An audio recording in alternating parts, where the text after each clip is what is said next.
तो हम तैमूर के अब्बा सैफ अली खान केस पर पहले कई वीडियोस बना चुके हैं।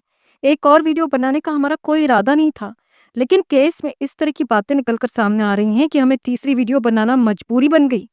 हमने अपनी पहली वीडियो में कहा था कि इस हमले का असली आरोपी पुलिस की पकड़ में नहीं आएगा। कुछ गरीब लोगों को उठाकर जेल में बंद कर दिया जाएगा और सारा ठीकरा उनके सर पर फोड़ा जाएगा। हालांकि कुछ लोगों का मानना है कि असली आरोपी अभी भी पुलिस की पकड़ में नहीं आया और ना ही जीवन में असली आरोपी का नाम सामने आ पाएगा। पकड़ना तो बहुत दूर की बात है। पुलिस अपनी तरफ से केस को जल्द से जल्द बंद करने की कोशिश कर रही है, लेकिन अब धीरे धीरे केस की परतें भी खुल रही हैं और वो सच्चाई सामने आ रही है जिसे पुलिस प्रशासन छिपाने की कोशिश कर रहा है। पुलिस ने सबसे पहले इस केस में 17 जनवरी को शाहिद नाम के लड़के को गिरफ्तार किया था। शाहिद को ही सैफ अली खान का हमलावर बताया गया। इसकी थ्योरी के अनुसार शाहिद ने शाहरुख खान के घर की भी रैकी की थी और उसने 5 घरों के ताले तोड़कर चोरी की थी। इसके बाद दोपहर के समय पुलिस ने बयान में कहा कि लड़के का हमले से कोई लेना देना नहीं है और अभी तक सैफ अली खान मामले में किसी की गिरफ्तारी नहीं हुई। 18 जनवरी को पुलिस ने दुर्ग रेलवे स्टेशन से आकाश कनौजिया नाम के दूसरे लड़के को गिरफ्तार किया। आकाश का फोटो भी मीडिया और सोशल मीडिया पर वायरल हो गया था। पुलिस ने आकाश को कस्टडी में लेकर पूछताछ की और उसके बाद छोड़ दिया। इसके बाद आकाश के अपने घर, परिवार और रिश्तेदारों में बात फैली तो उसके रिश्तेदारों ने आकाश और उसके परिवार को भी आरोपी बनाना शुरू कर दिया। आकाश को उसकी नौकरी से निकाल दिया गया और उसकी जहां पर शादी होने वाली थी वो शादी भी टूट गई, क्योंकि आकाश का नाम मीडिया, सोशल मीडिया और उसका फोटो भी वायरल हो गया था। इतने हाई प्रोफाइल केस में पुलिस इतनी बड़ी गलती कैसे कर सकती है कि बेवजह बिना किसी सबूत के किसी गरीब इंसान को उठाकर उससे पूछताछ करने बैठ जाए। और चलो पूछताछ करनी जरूरी है, तो क्या हर एक संदिग्ध का चेहरा, हर एक सस्पेक्ट का चेहरा, उसकी पहचान मीडिया में उजागर करनी जरूरी है? सैफ अली खान पर हुए हमले में किसी नेता, एक्टर या अमीर इंसान से पूछताछ की जाएगी तो उसके जीवन में कोई ज्यादा फर्क नहीं पड़ेगा। आज उससे पूछताछ होगी, अगले दिन वो काम पर चला जाएगा। लेकिन मिडिल क्लास फैमिली में किसी जवान लड़के से इतने बड़े केस में पूछताछ होनी, मीडिया में उसका नाम आना छोटी बात नहीं है। उसकी पूरी जिंदगी बर्बाद हो चुकी है। नौकरी गई, बेइज्जती हुई, रिश्ता टूट गया और समाज में बेइज्जती हो रही है, वो अलग।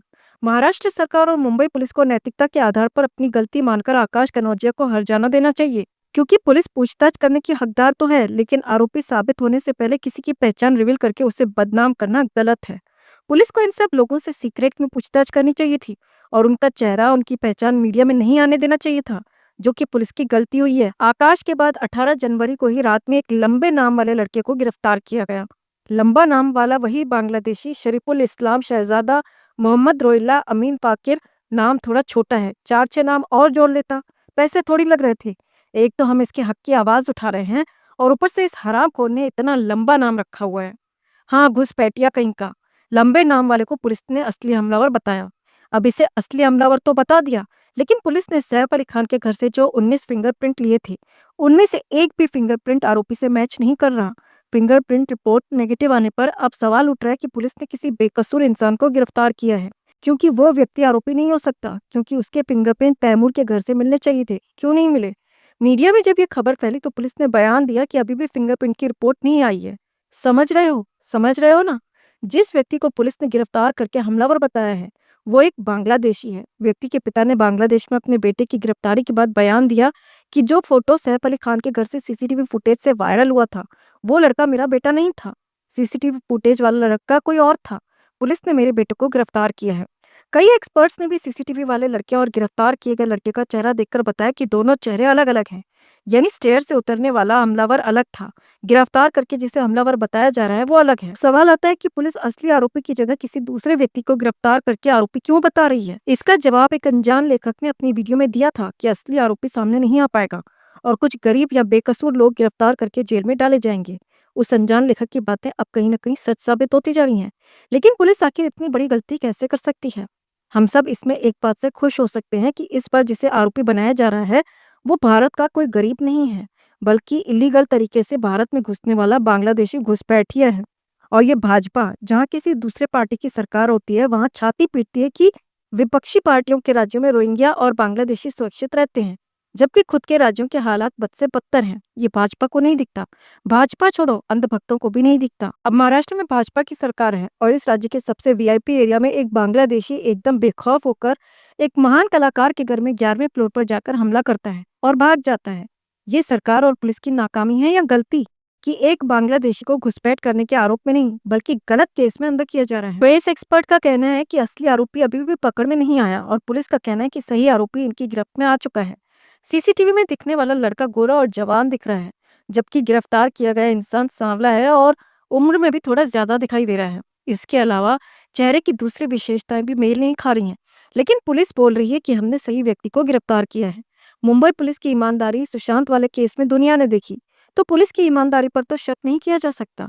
पुलिस से गलती हो गई होगी, लेकिन पुलिस अभी तक ये नहीं बता पाई है कि हमलावर सैफ अली खान के घर में इतनी आसानी से कैसे घुस गया था। एक और सबसे बड़ा सवाल कि आरोपी ने 11वीं मंजिल का फ्लैट क्यों चुना? 10वीं फ्लोर तक क्या एक भी घर ऐसा नहीं था जहां ये चोरी कर पाता? इतने वीआईपी एरिया में कोई इतना भूखा नंगा तो नहीं हो सकता कि 10वीं फ्लोर तक सारे भूखे नंगे ही रह रहे थे। खैर, अब इसी केस में एक महिला को भी बंगाल से गिरफ्तार किया गया है। हमने जो पिछली वीडियो में कहा था कि 10-20 गरीब और बेकसूर लोगों को उठाकर जेल में डाला जाएगा, ये टारगेट अब धीरे धीरे पूरा होने वाला है। पुलिस जानबूझकर ऐसा कर रही है या पुलिस से कोई भारी मिस्टेक हो रही है, ये कहना मुश्किल है, क्योंकि मुंबई की पुलिस की ईमानदारी पर शक नहीं किया जा सकता। इससे अलग सैफ और आपकी करीना प्लास्टिक आंटी के बयान भी अलग अलग हैं। करीना प्लास्टिक ने बयान दिया कि वो पार्टी में थी, जबकि करिश्मा ने इंस्टा स्टोरी पर एक फोटो शेयर किया था जिसमें वो अपनी बहन करीना के साथ पार्टी कर रही थी। लेकिन सैफ अली खान ने पुलिस को दिए बयान में कहा कि घटना वाली रात करीना बेडरूम में उसके साथ प्लास्टिक हटा रही थी। वैसे बातें निकलकर सामने ये भी आ रही हैं कि अस्पताल जाते समय करीना प्लास्टिक सैफ के साथ नहीं थी, और अगर करीना बेडरूम में सैफ के साथ थी तो हॉस्पिटल उसके साथ क्यों नहीं गई? इसके अलावा सैफ अली खान के घर में सीसीटीवी ना होना भी अपने आप में तैमूर पैदा करता है, सवाल पैदा करता है। सैफ अली खान और हमलावर की आपस में लड़ाई हुई, उसमें शोर शराबा भी हुआ होगा जिसमें सैफ घायल हुआ, लेकिन किसी को भी शोर सुनाई नहीं दिया। क्या ऐसे म्यूट होकर लड़ रहे थे? ना ही चोर के घर में घुसने के कोई पक्के सबूत अभी तक पुलिस को मिले हैं। इतनी वीआईपी सोसाइटी में एक गार्ड इतना लापरवाह कैसे हो सकता है? ये यूनिवर्स की समझ से बाहर है। पुलिस ने जिस आरोपी को गिरफ्तार किया है उसके शरीर पर या चेहरे पर चोट का कोई निशान नहीं है। माना आरोपी के हाथ में चाकू था, लेकिन सैफ अली खान के अनुसार इन दोनों की खूब लड़ाई हुई। हमलावर को कमरे में बंद भी कर दिया था। क्या इतनी लड़ाई के बाद हमलावर को थोड़ी सी भी चोट नहीं लगी? सैफ अली खान के बारे में बताया जा रहा है कि 6 इंच का चाकू उसकी रीढ़ की हड्डी में घुसा था और अंदर ही टूट गया था। मीडिया में तो चाकू की तस्वीरें भी सामने आ रही थी, लेकिन सैफ अली खान को 2-3 दिन के बाद ही कुत्ता पाता मीडिया के सामने हाथ हिलाता हुआ अपने घर जाता हुआ देखा गया। रीढ़ की हड्डी में चाकू घुसकर टूट गया और इंसान 2-3 दिन के बाद ही इतना ज्यादा फिट हो जाए कि बिना किसी सहारे के चलने लगे। सैफ अली खान है या शक्तिमान? सैफ अली खान की नौकरानी ने पहले बताया था कि हमलावर हेक्सा ब्लेड लेकर आया था और उसी से हमला किया था।